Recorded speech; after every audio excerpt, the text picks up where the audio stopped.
Have you ever wondered why you can read a room in seconds, sense tension before a single word is spoken, or anticipate someone's reaction with eerie precision?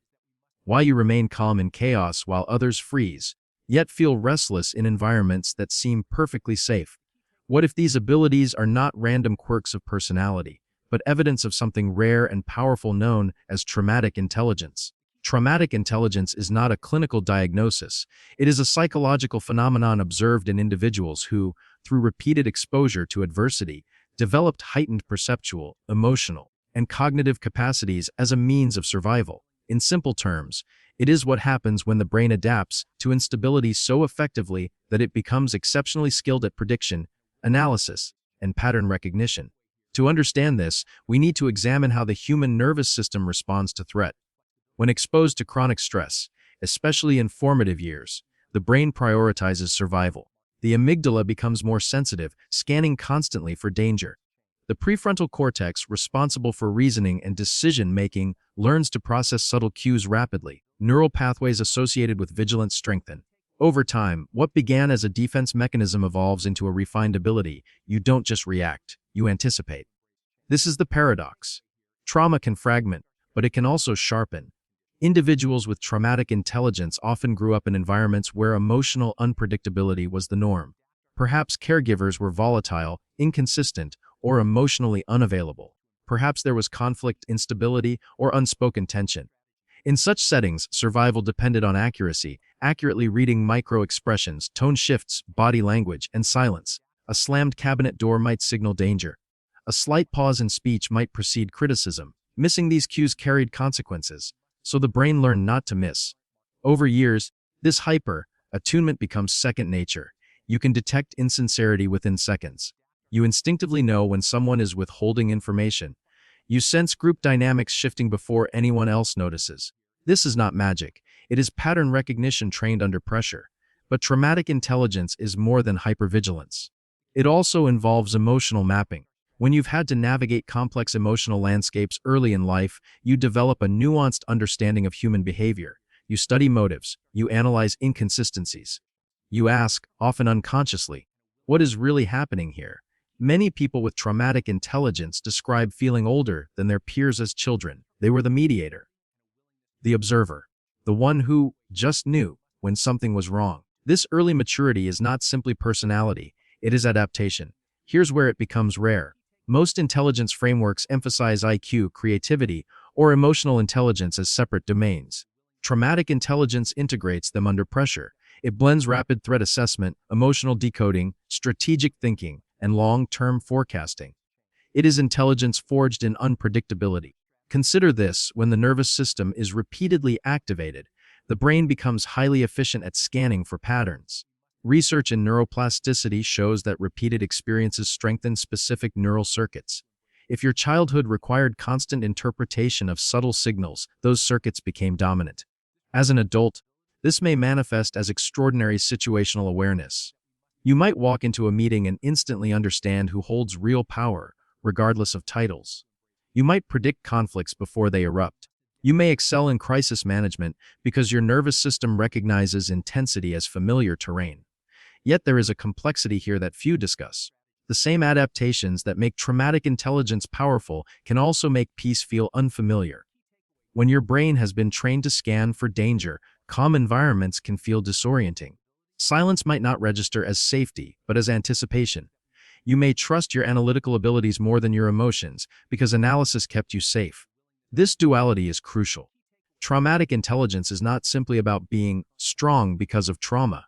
It is about the cognitive architecture built in response to prolonged stress. It explains why some individuals become exceptional strategists, negotiators, therapists, entrepreneurs, or creatives. They can see what others overlook. But it also explains why they may struggle with rest, vulnerability, or delegation. When you learned early that survival depended on you noticing everything, relaxing that vigilance can feel risky. There is also a moral sensitivity that often develops. Having experienced instability, many individuals with traumatic intelligence become deeply attuned to injustice, manipulation, and power imbalances. They can spot exploitation quickly because they have lived inside its dynamics. This often translates into fierce loyalty, protectiveness, and an almost intuitive understanding of complex human systems. However, not everyone who experiences trauma develops traumatic intelligence. The difference lies in whether the individual was able to transform adaptation into integration.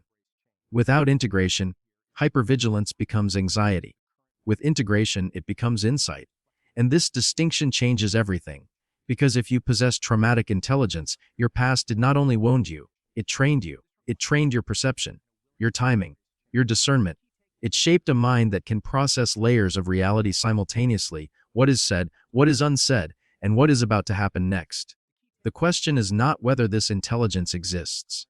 The question is whether you recognize it in yourself, and whether you are using it consciously, or it is still quietly running your life from behind the scenes. To recognize it, you must first see how it shows up. The first sign is predictive awareness.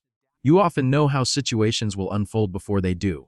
In psychological terms, your brain has become a high-speed forecasting machine. Studies on threat detection show that individuals exposed to chronic unpredictability develop enhanced pattern completion abilities. Give them partial information, and they can accurately infer the rest. For example, in a workplace setting, you might observe a subtle shift in a supervisor's tone and immediately predict organizational changes weeks before they're announced. This is not psychic ability. It is accelerated probabilistic reasoning shaped by repetition. The second sign is emotional precision.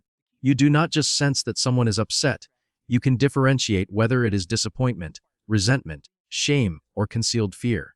Research on micro-expressions demonstrates that some individuals can detect fleeting facial movements lasting less than half a second.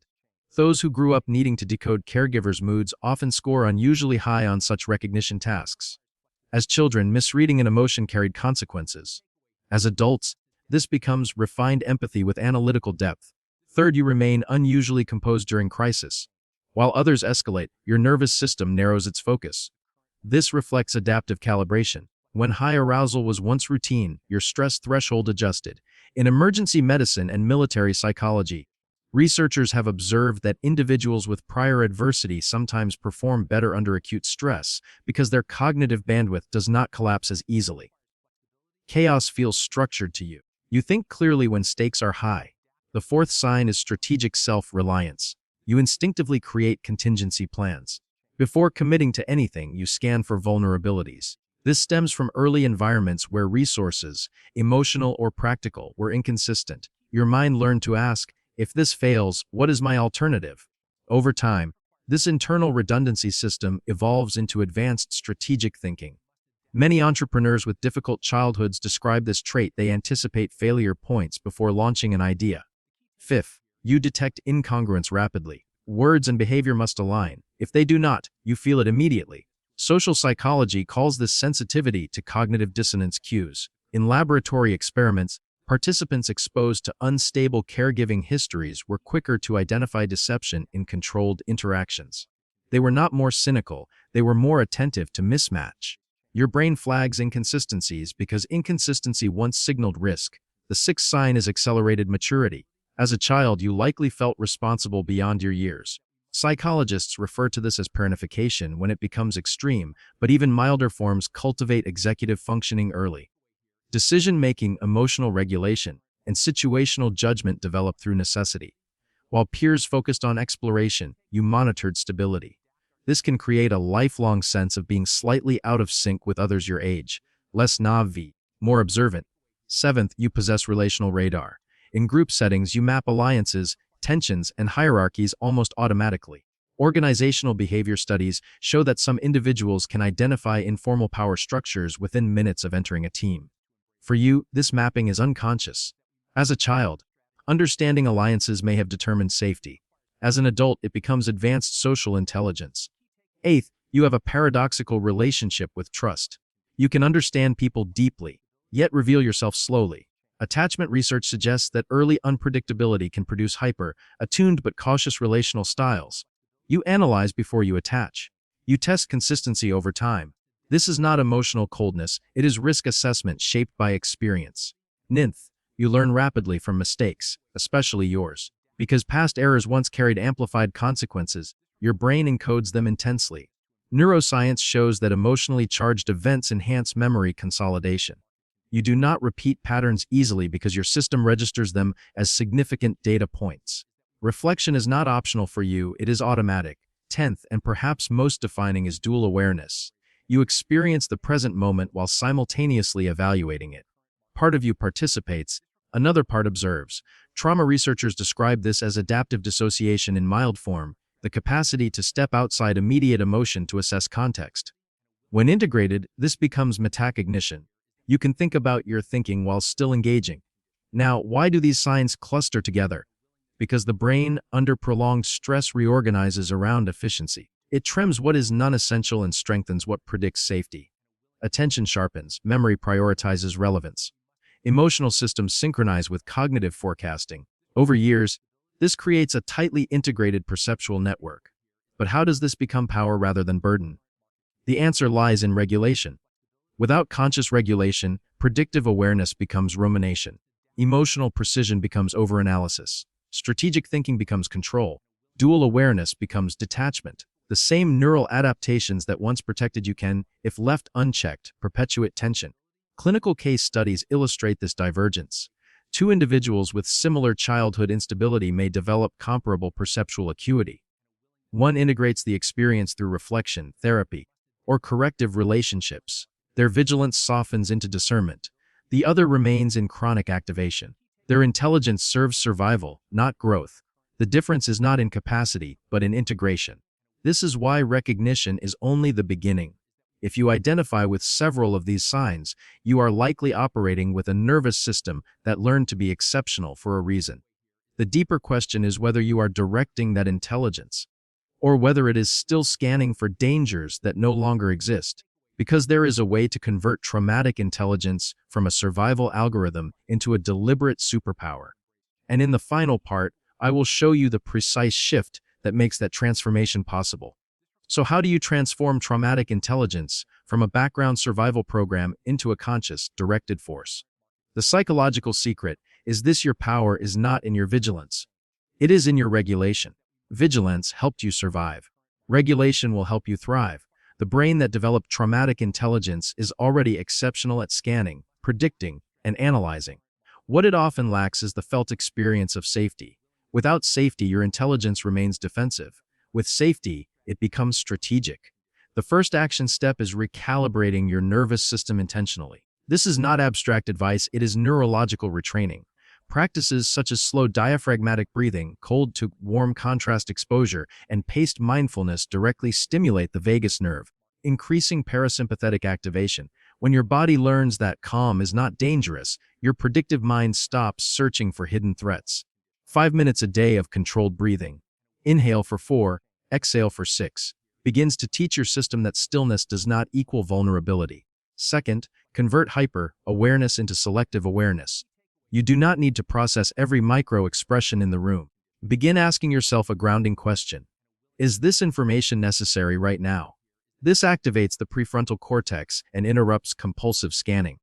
Think of it as installing a filter. Intelligence is not about noticing everything. It is about choosing what deserves your attention. Third, practice deliberate trust experiments, not reckless trust, measured, data-based trust. Share something small and observe the response. Delegate a low-risk task and evaluate the outcome. Your brain respects evidence. When you gather consistent proof that not all environments replicate your past, neural pathways begin to update. Trust becomes a calibrated decision rather than a binary threat response. Fourth, redefine control. Many individuals with traumatic intelligence equate control with safety, but true mastery is flexibility. In psychological resilience research, adaptability consistently predicts long-term success more than rigidity. Challenge yourself to leave minor variables unmanaged. Allow someone else to choose the restaurant. Resist correcting a harmless mistake. These micro-releases teach your system that imperfection is not catastrophe. Fifth, integrate reflection instead of rumination. Your mind naturally analyzes, give it structure. Journaling with constraints. 10 minutes, one specific prompt, prevents endless looping. Ask, what is within my control? What is assumption? What evidence contradicts my fear? This transforms analysis from anxiety into strategic thinking. Sixth, seek corrective relational experiences. The nervous system rewires most effectively in connection with others. Secure relationships, friendships, mentorships, therapeutic alliances provide consistent emotional feedback that challenges outdated threat models. When someone responds with steadiness instead of volatility, your brain encodes a new template. Over time, safety becomes familiar rather than suspicious. Seventh, channel your predictive capacity into creation. Traumatic intelligence excels at anticipating outcomes. Use that ability to design, innovate, and build. Entrepreneurs forecast markets. Writers anticipate emotional arcs. Leaders foresee organizational friction. When you consciously apply your pattern recognition to constructive goals, your past becomes an asset rather than a shadow. Finally, develop meta, awareness of your intelligence itself. Notice when you are scanning. Notice when you are forecasting. Instead of being unconsciously driven by these processes, observe them with curiosity. This shift from immersion to observation is the turning point. In neuroscience, this is top-down regulation, the thinking brain guiding the survival brain. Here is the deeper truth: nothing about your intelligence is accidental. It was forged, refined, strengthened under pressure. But you are no longer required to live as if pressure is constant. When regulation replaces reactivity, your calm becomes as powerful as your alertness. Your discernment sharpens without exhausting you. You stop preparing for storms that are not coming and start building structures that last. This is the evolution from surviving to mastering. And mastery is not isolation. It is alignment between your nervous system, your perception, and your choices. If this resonates with you, do not let it remain theory. Begin observing your patterns this week. Practice one regulation technique daily. Test one small act of calibrated trust. And if you want to go deeper, if you want to systematically train your mind, refine your perception, and transform survival adaptations into strategic advantage, join our community of individuals committed to psychological mastery.